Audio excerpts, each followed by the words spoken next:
Hi guys, this is Umme. Good morning, good afternoon, good evening. So मेरा baby जनाब आ चुका है अल्हम्दुलिल्लाह। सो हुआ ये कि मिडवाइफ ने मुझे जैसे कि कहा था आप घर जाओ, जैसे ही बेड फ्री होगा मैं आपको कॉल करूँगी लेबर इंडक्शन के लिए। सो जनाब मैं घर आ गई और नेक्स्ट डे 10 बजे मुझे मिडवाइफ की कॉल आई, क्या आप हॉस्पिटल आ सकती, रात 10 बजे। सो मैं और मेरे हस्बैंड तो डेस्परेटली बेबी का वेट कर रहे थे कि भाई कब आए बेबी। तो हमने कहा हाँ जी भाई हम तैयार हैं। सो हम बस जल्दी जल्दी, क्योंकि हमें पता नहीं था कि मिडवाइफ बुलाएगी या नहीं, हम लोग 50-50 थे। बस जनाब हम जल्दी जल्दी निकले और हम 2 बजे रात को हॉस्पिटल पहुँचे। हमने रास्ते में ही डिनर किया अपना। और जब हॉस्पिटल पहुँचे तो जो रिसेप्शनिस्ट थी मेरे वार्ड की, she was like, oh my god you are here at this time. और वो इतना एक्साइटेड थी, कहती आप लगता है बहुत एक्साइटेड हैं बेबी के लिए कि आप रात 2 बजे आ गई हैं लेबर इंडक्शन के लिए। सो जनाब जैसे कि आप देख सकते हैं यहाँ पे सामने सब कुछ डिस्प्ले में उन्होंने लिखा होता है कि आपने किस वार्ड में जाना है और किस फ्लोर पर है। तो मैं फ़र्स्ट फ्लोर पे अपने वार्ड में गई क्योंकि बेबी ओवरड्यू हो चुका था, इसलिए उन्होंने मुझे मेडिसिन दी लेबर पेन्स इंड्यूस करने के लिए। और मेडिसिन देने से पहले उन्होंने मुझे बेबी का हार्ट रेट चेक किया, मेरा ब्लड टेस्ट लिए और फिर जनाब उन्होंने मुझे मेडिसिन इंड्यूस करवाने के बाद कहा कि अब आप 6 और वेट करें और 6 आवर्स के बाद अगर तो आप डायलेट नहीं होती हैं तो हम आपको दोबारा से सेकंड गो में दोबारा से देंगे मेडिकेशन।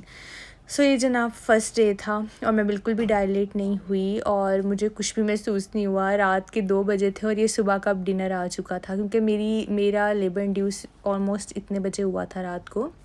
अब सुबह के 7-8 बज चुके थे और ब्रेकफास्ट भी आ चुका था और मुझे लेबर पेन्स नहीं लगी थी।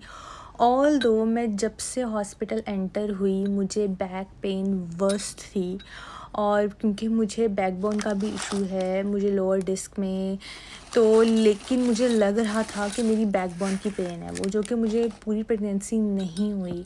सो मुझे बार बार लग रहा था शायद ये बैकबोन की पेन है, पर हमें नहीं पता था कि ये लेबर पेन स्टार्ट हो चुकी हैं, जो कि लेबर इंडक्शन करवाने से पहले ही मुझे स्टार्ट हो चुकी थी। जनाब ब्रेकफास्ट भी हो गया, कुछ नहीं हुआ। प्रोग्रेस अब लंच आ चुका था और यहाँ का खाना आप देख सकते हैं। यहाँ का खाना आप देख सकते हैं, बिल्कुल भी खाया नहीं जाता, लेकिन बीमार का खाना है। मेरे हस्बैंड तो बाहर से ही खाना खा रहे थे और मीठा भी आपको देखने में जैसा मर्ज़ी लगे, लेकिन ये मरीज़ों वाला खाना है, ये इतना यमी नहीं होता है।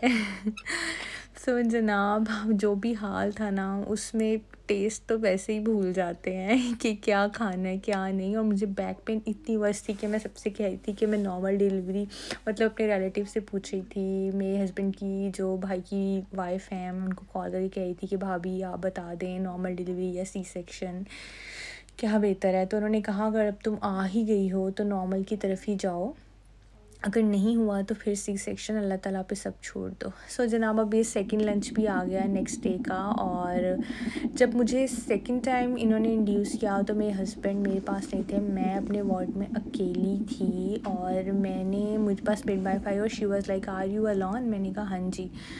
अब जनाब नेक्स्ट सेशन के बाद मुझे पेन्स लगी और उन्होंने मुझे इस वार्ड में शिफ्ट कर दिया।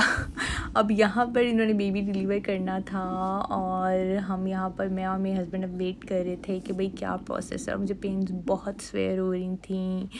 जनाब डिनर लंच आ गया लेकिन मैंने खाया बिल्कुल भी नहीं और मेरी मिडवाइफ मुझे कहती मैं तुम्हें ना सैंडविच ला देती हूँ। सो जनाब ये थी मेरी स्टोरी और मैं नेक्स्ट वीडियो में आपसे ज़रूर अपना आगे का सफ़र शेयर करूँगी। Thank you for watching my video. Take care. Allah हाफिज़।